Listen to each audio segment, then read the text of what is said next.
This message is brought to you by Lake Health and Wellbeing. The following is a COVID-19 update from the COVID-19 Task Force and the Ministry of Health.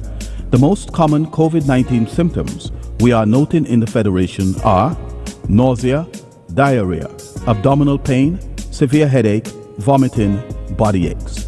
Fever appears to be a late onset symptom. Persons experiencing any of these symptoms are asked to call your primary care doctor, your district medical officer, or call 311 for advice.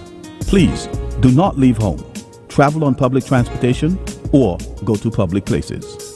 This message was brought to you from the COVID-19 Task Force and the Ministry of Health.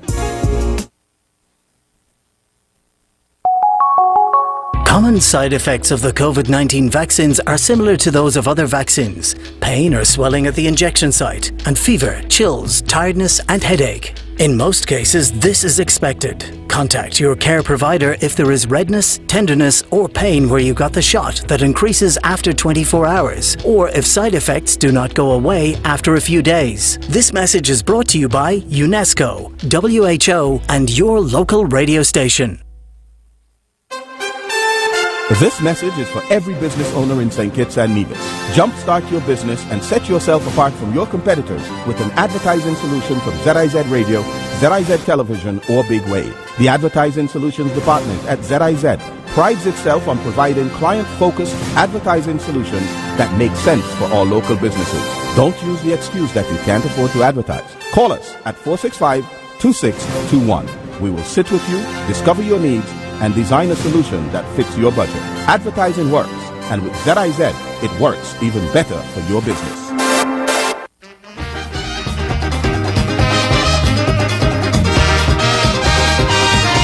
Hi, I am Mickey Stokes. Join me every Tuesday night from 8 until 12 on ZIZ Radio for National Showcase. It's 4 hours of the best in local music as we feature the songs, singers, and bands of St. Kitts and Nevis.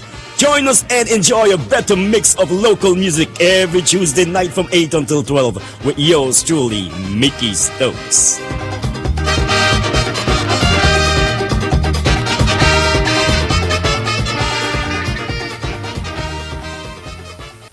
Catch Real Talk with real people on Frank and Candid with you, the people of St. Kitts and Nevis. Monday through Friday from 11 a.m. It's Frank and Candid on ZIZ Radio. With Prime bundles from Digicel, you get more than just data. You level up to a whole new digital life. Level up with D-Music and groove along with all your favorite music tracks. Level up with Sportsmax and catch all the adrenaline-packed live sports action. Level up with Go Loud and tune in to local radio stations and most happening podcasts from all around the world. And level up with Play Go and get a front row seat to watch the latest movies and TV series. Enjoy a 14-day bundle starting only at $50 with 98 gigabytes of dedicated data for premium access to your favorite apps without touching your any use data. Experience the next level of digital. Get a 14-day Prime bundle for $50 in the My Digital app today. This message brought to you by ZIZ and the Fire Department of St. Kitts and Nevis. I am Woman Fire Officer Louise Clark from the St. Kitts Nevis Fire and Rescue Services with your safety tip for today. Keep items that can catch on fire at least 3 feet away from anything that gets hot, such as space heaters. Smoking materials can cause residential fire death. If you smoke, take precautions. Smoke outside. Choose fire-safe cigarettes. Never smoke in bed, when drowsy or medicated, or if anyone in the home is using oxygen. This message was brought to you by ZIZ and the St. Kitts Nevis Fire Department. All right, welcome back to the morning show, and it's now time for our program, Fire Talk. In the studio with me, I have Well, I like to address them by their first names, but I realize they address each other by their last names. So, Mr. Martin and Mr. Williams, good morning and welcome to the studio once again. Good morning, Victor. Good morning to the public, listening public. Nice. Great to be back. Okay, good. Last week we started the conversation on how to create a fire evacuation plan for your business and extension to your home as well. And we touched base on different types of scenarios that can occur and how to go about that scenario if it does happen. Now this morning we're going to be looking at roles and responsibilities. Indeed. So establishing who's going to be in control and who's going to do what and so forth and so forth. So do you want to start from the home perspective first, or do you want to start from the business perspective first?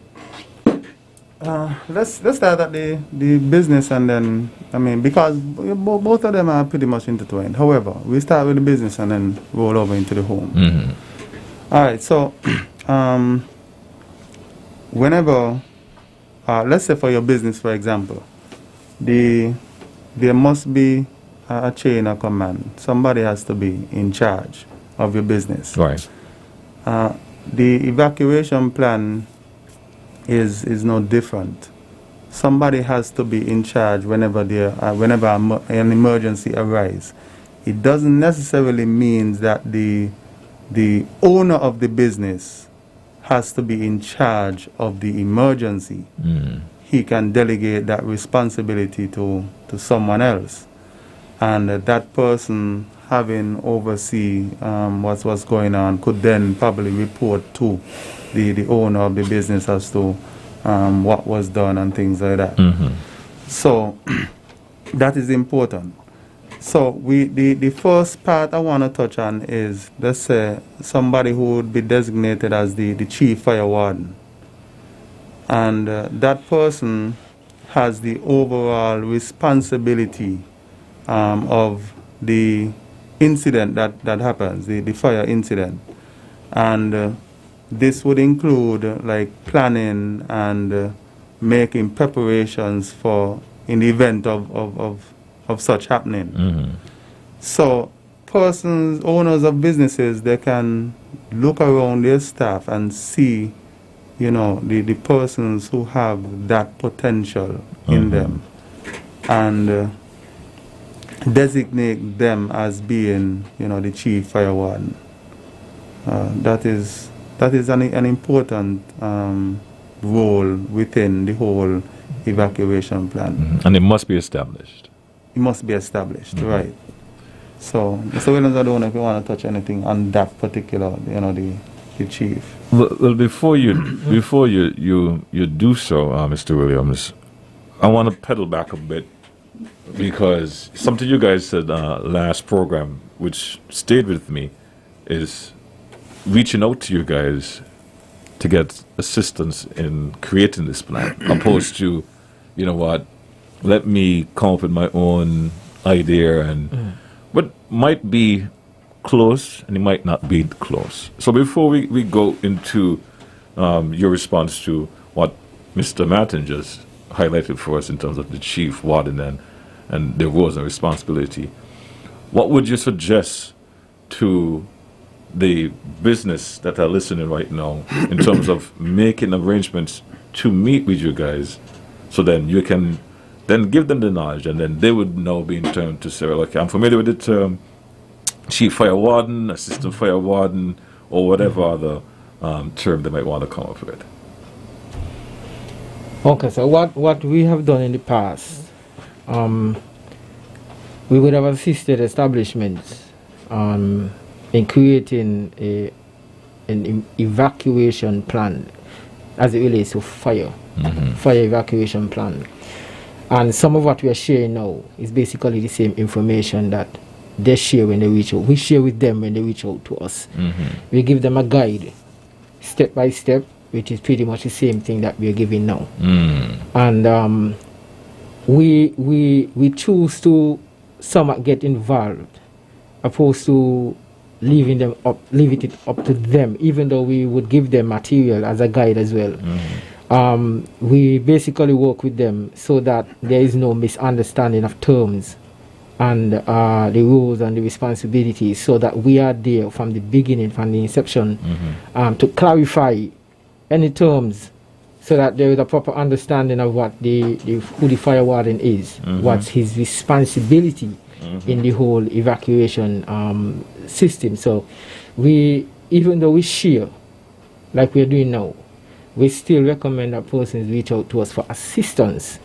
We don't necessarily do the plan for the establishment, but we assist them, so that in assisting them, they are there from the very beginning, from the foundation right up to the roof, so they have a proper understanding of their plan, instead of we doing the plan and still have to go and explain the plan to them, which might take a longer time. So that's why basically why we recommend that they reach out to us for assistance. Okay. All right. So in terms of the chief fire warden, what else can you add to what Timothy highlighted? Well, he would have basically given the responsibility of the chief warden. Of course, there are other positions that we will get to eventually. But what I would like to say, that the purpose of having a plan, and the planning is when you plan and prepare, there's an expected outcome. There's an expected outcome. You expect that the outcome will be a favorable one, because you would have planned, you would have put in the time. Opposed to not planning, and then not planning causes panic. Because you have not planned, you don't know what to expect, and the outcome could be disastrous. So we encourage persons to plan, put a plan in place, so that when anything happens, you already know what to do. So there is no panic, and well, let me not say no panic, because there are some persons who panic no matter what. Even if they're still prepared. Even if they're taught, I should say. The chances of the incident ending maybe in a disastrous would be minimized, because you would have planned, you would have put things in place to mitigate against certain eventualities. Gentlemen, I know our program is a short program, and I know we have a plan, but I saw a question that came in as it relates to more or less planning. If I was trying to see if I find the question, I should say. But let me go from memory. The person was asking, for homes that have burglar alarm, burglar bars. That's correct. At night you would close them in, right, to prevent people from getting in. What's your best recommendation for, planning a fire escape with a home with burglar bars? Well, if I may, that is something that I have thought about over and over, and it's just recent as a few days ago, while at home, the thought came back to me again, and what I came up with is that the burglar bars, they are essential. All right, you keep unwanted persons from getting in. However, it is detrimental if there is a fire in the home. So what persons can do is to set up a locking mechanism on your burglar bars, so that the burglar bars would have hinges attached on one side, so with a locking mechanism. Initially, when I first started thinking about it, I was like with a padlock setup. However, the thing with the padlock setup, it works with a key, and then you have to remember where you put that key. If the key is not already in the lock, that might be disastrous there. But having some sort of locking mechanism where maybe they have these locks that you might just have to press a latch and it releases, but then you can also secure that latch from somebody, let's say, putting in their hand through the window to to reach that lock. Maybe put in a metal plate or maybe 3/4 of the way, so that you just leave an opening just for your hand to go and depress that latch. That is something persons could consider for burglar bars. Okay. I have that's what I thought of initially. All right, thank you, man. Just to add to that, the thing is you don't necessarily have to do it for all your windows. You could choose specific windows that may be appropriate easier and safer, because then you still have to take into consideration the size of the house. If it's a dwelling home, if it's an upstairs and downstairs, you still have to consider carefully which window you would use on the upstairs, because if you use a particular window, then you would need to create a staircase at that particular window. So is a few things you would need to take into consideration. And again, these are just recommendations we make.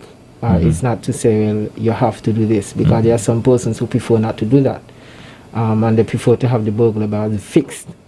But this is something that I myself too would have thought of. And in the event, like a smaller house like mine, for some strange unknown reason, the two exits, front and back door, becomes inaccessible for some unknown reason. So that is why we say create scenarios. I like to go extreme and create the most extreme scenario. Right. So the front door and the back door is inaccessible. You have windows, but you have fixed burglar bars. Then you have a problem. Yes. Because you're gonna have to cut out them thing and it's dying to happen. Right. So if you could create 1 or 2 windows with burglar bars that can actually open, and then you can make your exit through the window. If you have windows that's big enough for you to exit, you don't expect to get that with Miami shutters or Louvre type windows. Right. So these are things you have to take into consideration when you're constructing as well. Alternate exits, that type of stuff. So yes, so it's something that people should really consider going forward, and not just loosely say, well, I just want me play safe and I put in a burglar bar. He mentioned that burglar bars keep unwanted people out. I mean, unwanted people out, right? But it keeps you who want to get out to safety, keeps you in, locked in. So, again, it's a recommendation and it's something persons should really think about. Okay. By the way, the lines are open, 465-2555. We just have about 10 more minutes before we wrap up the program. So we touched based on one aspect of roles and responsibilities, which is the chief fire warden, and that person basically has the overall responsibility for the planning and preparation of the plan. Right. Can I ask you all to put on your headphones? We have a call coming in. Sure. All right, we lost that call. You can always call back 465-2555. That's 2555. But you can keep on your headphones in the event. All right, so over to you, Timothy. So what's the next role? Yeah, so we have the assistant fire warden, just like... Stick up in there, my buddy. Sure. Good morning, you life. Good morning. Hey. Don't blow your truck on, eh? Nobody knew it. Not even for your truck must blow the soil in your hand. The road clean. Clear path ahead. And solid waste say when go clean up the road, you know. Yes, sir. Good morning, fire chief. I like the idea where you talk about having a lock on your burglar bars that you could get to them, but sometimes the fire is so furious that my idea is that I think every home should be equipped with at least a 2-pound short handle or long handle sledgehammer and a heavy whipping bar. You're not being facetious now, right? You're not being facetious now, right? You're serious, right? I'm serious. Oh, okay. Because you see, some of the bars they bolt on to the wall on the inside. If it screws. And you can't go take the time to go for no winch or no spanner to slacken the bolt. So one 2-pound sledgehammer on that, the bolt there got to lose the threading grip inside. And you hit the other one and then you just pull back the wire with your hand and come through. You can't go for no spanner and say you're screwing out and nothing. No time for that. This is knock down and go through. Yeah. So while you're keeping the outside man from coming in, he outside, you also keeping yourself from going out. Right. So mash up everything because the fire don't start to mash up. Agriculture. Okay, thank you. Oh, man. Thank you for your contribution, Carlo. Good morning. Yes, you're live. Go ahead. Good morning, you're live. Oh, let's try the next one. Hi, good morning, you're live.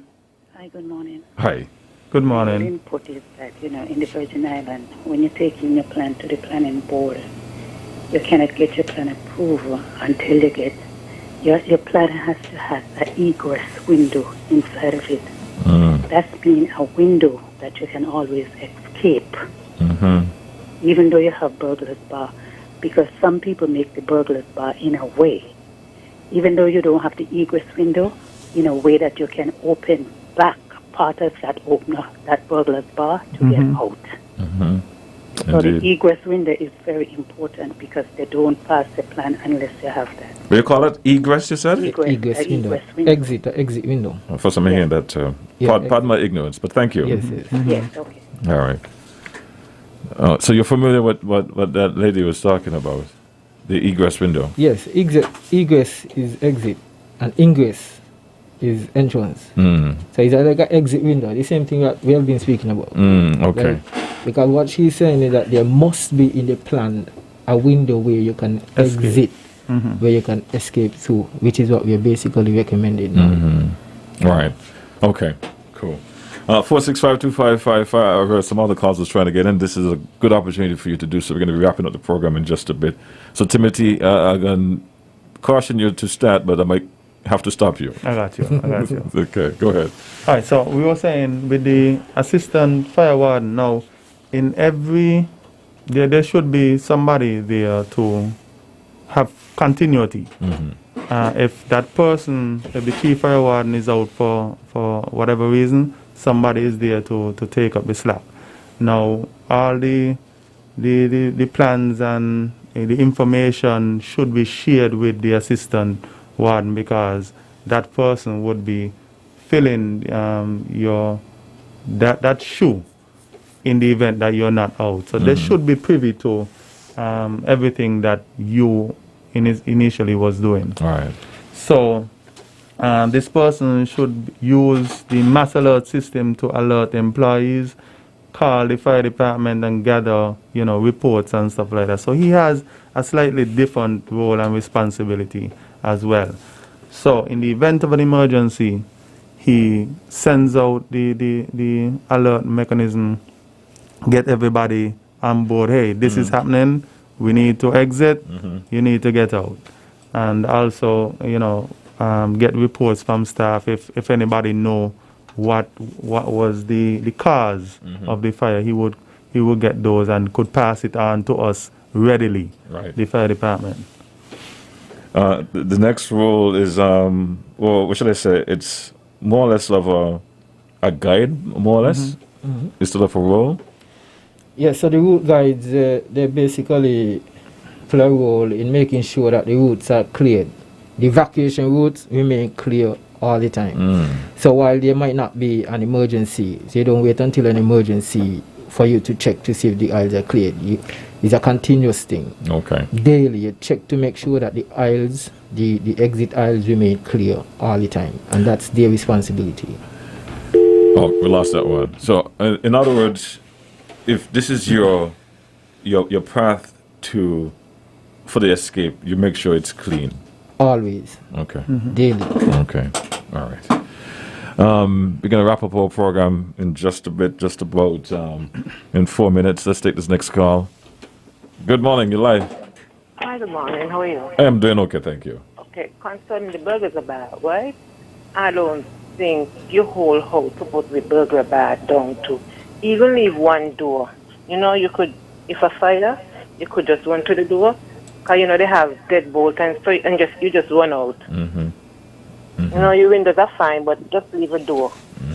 So you can get out safely and quickly. Yes, indeed. Thank you for your suggestion, man. Okay, then. All right. Yes, Tim. You're going to say something. Yeah, pertaining to the doors, the deadbolt that the caller made reference to. There are some deadbolts that they don't use keys on both sides. The outside might use a key, but on the inside there is just a latch that you turn. Mm-hmm. That might be better suited for your home. In the middle of the night, fire is in your home, the room is filled with smoke. You can then just probably feel for the door, feel that latch, and you turn that latch. Mm-hmm. And you'll be able to get out, rather than fumbling with keys to actually get that door open. Right. And another thing to take into consideration, which I was subjected to when we were doing the fire tips a few years ago, is to get down on your as low as possible, to the ground to prevent from getting that smoke into your lungs. Good morning, your life. Good morning. I just like to ask a question, right? If you're a fire volunteer and let's say you see a fire somewhere and somebody trapped, and probably you went to a drill, you see the person trapped in the situation, should you assist or should you leave it till the fire officers come? All right, you could assist. All right, thanks for your question. Yeah. Well, what I would say is, if you're a volunteer fire officer, you should assist in any way possible. Granted that you may not have the appropriate gears in terms of the clothing, the breathing apparatus. So, in as much as possible, we try to tell persons, do not put yourself in danger, in harm's way. Mm-hmm. All right? If you find a case where you might be putting yourself in harm's way, you might end up losing your life. You leave it for the professionals. But it's a person's own, what word I should use? Discretion to go in or not. Well, I definitely wouldn't. I wouldn't want to say leave it up to the discretion. I would say, one, the volunteer is based on his training. That's one. Two, your safety first. Do not jeopardize your safety. Do what you can with what you have until the professionals come. If it's a case where the house is fully engulfed in flames, you don't have anything to enter a house fully engulfed in flames. So you would want to stay outside. Maybe you might be able to help someone who came out of the house. You could speak to them, gather information, until we get there. If it's not something that is as serious, that the risk is not that high, again, you still do what you can with what you have without exposing yourself to any danger. So you still have to consider your safety first. Before advancing. Yes. Let's take this final call. Good morning, your life. Yeah, I am back. Hey, yes. Yeah, my suggestion is that the lady said about the deadbolt lock, which is good, but if the door is all, what you think, is all fitted with glass, it's not wise to have a deadbolt where you just turn the latch inside with your hand. Because thieves don't knock out glass or put it in your hand and open them kind of lock. That is true. So if you do a glass, forget about the kind of lock. Use a key lock. And like I said, before you use the heaviest link you could get the door. Everything will come out. Just tell GQ stand. GQ going to run up with the boys and bottle of water going out for you. So if you do it, it's all board. Fine, you could put the twist lock with your hand. Exactly. Glass. Exactly. And then thief have a way to walk with glass cutter, okay? I got you. Right, I ain't thieving, but I know. Okay. Sometimes you got to think like them in order for you to secure your premises. Yeah, man, you got to stay ahead of them. Yes, sir, but that's a good observation, though. We thank you for that. Exactly. Yeah, man. Now, gentlemen, I'm going to ask you all to wrap up now. We're to the end of our program. I want to thank everyone for calling in. And we'll be back again next week, same time, same place. We're going to continue or finish up our roles and responsibilities, and then we can talk about creating a communication plan in terms of who to call, who's going to be responsible, and so forth and so forth and so forth. Gentlemen, your last words, if any. Over to you, sir. Okay, so we want to encourage persons when the lockdown is over, of course, go out and get an extinguisher for your home. All right, it is a very important equipment to have for your home, and in as much as possible, stay safe for during this pandemic that we are facing. The lockdown is to prevent the spread of the virus.